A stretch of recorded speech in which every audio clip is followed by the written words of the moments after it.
This episode of Techno Buffalo is brought to you by FreshBooks Online Invoicing. More details on the Nexus tablet. A leaked roadmap shows more Droids ahead from Motorola. And two big-time titles coming to the PS Vita. Sounds like tech rumors to me. Can only mean one thing. It's time to round them up. Round them up! Round them up! Woohoo!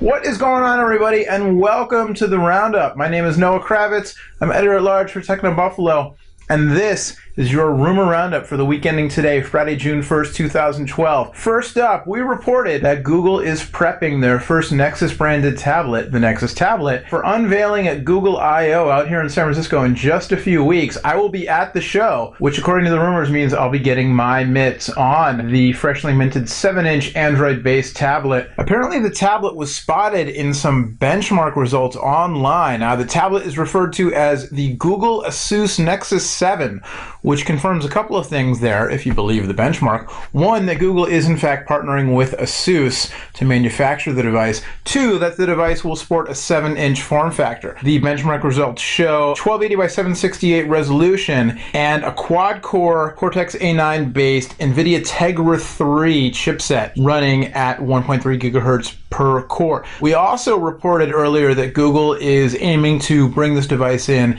at a low cost. Not quite nothing, but somewhere around $200, if not even lower, at $149. Other details uncovered and reported on by our own Brandon Russell point to this device running the latest version of Android, codenamed Jelly Bean, right out of the box. And apparently, instead of being called Android 5.0, Jelly Bean may in fact be relegated to a .x update. 4.1, perhaps because mobile carriers are putting some pressure on Google to slow it down with the giant release updates moving from version 4 to version 5 until the adoption rate of the current operating system can be ramped up a little bit. Something like 4% of devices currently in play have been upgraded to Google's ice cream sandwich. Maybe the carriers don't want, customers coming in saying, hey, I haven't even gotten 4 yet, and now Google just introduced 5. What's going on? Speaking of leaked Android-based devices, our own Mark Hearn reported on a leaked roadmap document that shows some Motorola devices headed to U.S. carriers and carriers abroad in the near future. The leaked roadmap is highlighted by the Motorola Vanquish, aka Droid Razr HD, with some model numbers and code names indicating a Verizon LTE version as well as some versions headed to China. AT&T is said to be getting a device codenamed the Motorola Asanti. This is a QHD display device with a slide-out QWERTY keyboard and, of course, LTE support. The Asanti will be similar to the Verizon Droid 4. Sprint is getting in on the action with the Photon Q 4G LTE, which might be the worst name since... Did you hear about how Charles Barkley, former NBA player and NBA TV analyst, apparently referred to the new Sprint device on air the other day as the Evo 4G Lite instead of the Evo 4G LTE. Take heed, people who name stuff.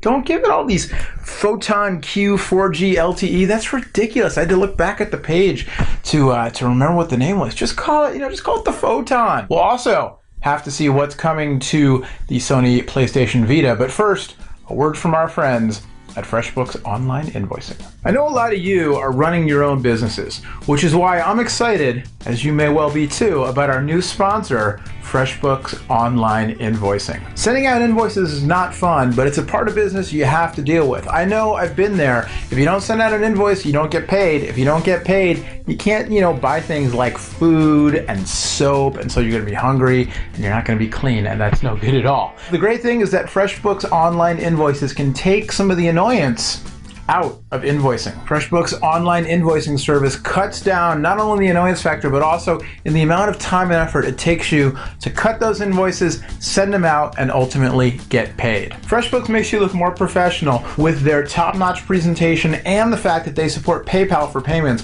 which is not only convenient, but also, the more flexibility you have, you can say, oh, I take PayPal. It makes you look like, it improves your image. An image, despite the fact that I didn't shave today, is important in business. You can try FreshBooks for free right now, and the great thing is there's no limit on your free trial. You can have the clients, invoices, and payments you want during your trial for free right now. So just go over to freshbooks.com, sign up for the trial, and don't just sign up, check it out. Once you send a few invoices, you may well never want to leave. It's just that good. Just head over to freshbooks.com and be sure to tell them that Techno Buffalo sent you. All right, last but certainly not least, we turn to the world of gaming, portable gaming in particular. Our own Joey Davidson, who will be headed out to E3, I believe, just next week. So wet your whistle for E3, some rumors earlier this week that Assassin's Creed 3 and a game that looks to be called Ghost Recon Final Mission have been spotted hitting the marketplace in PS Vita compatible form. Apparently, retailers Zavi and Game UK have both added the titles to their online listings. Now, neither of these titles have officially been announced, but Ubisoft is taking the stage at E3 for a keynote next week. Apparently, if you're fans of the franchises, we knew that Ubisoft was working on an Assassin's Creed title for the Vita for some time now, but Ghost Recon Final Mission apparently may be a Vita-specific title. CEO Tim Cook's appearance at the All Things D conference is available on Techno Buffalo. Mr. Cook said a lot of interesting things that, he hedged his words and drummed up a little more buzz ahead of Apple's WWDC conference, which kicks off the keynote, as well as the latest in iPhone 5 rumors, and there were some juicy ones this week, some leaks, front plates and back plates and schematics and all kinds of stuff. So check that out on the site if you haven't already. All right, that's going to do it for this week's edition of the Roundup. Once again, thanks to our friends at FreshBooks Online Invoicing for sponsoring the show. Thanks to Rev3 for having us. Thanks to you for watching. As always, I'm Noah Kravitz. I'm here every Friday with the Rumor Roundup. E3 coming up, then WWDC, then Google I/O. The month of June is just going to be bam, bam, bam, whether you're into games, mobile, or even mobile gaming. Lots of stuff for you to stay on top on. That's why we're here. All right, till next time, don't forget to round them up. Wahoo! We'll see you later. Bye-bye.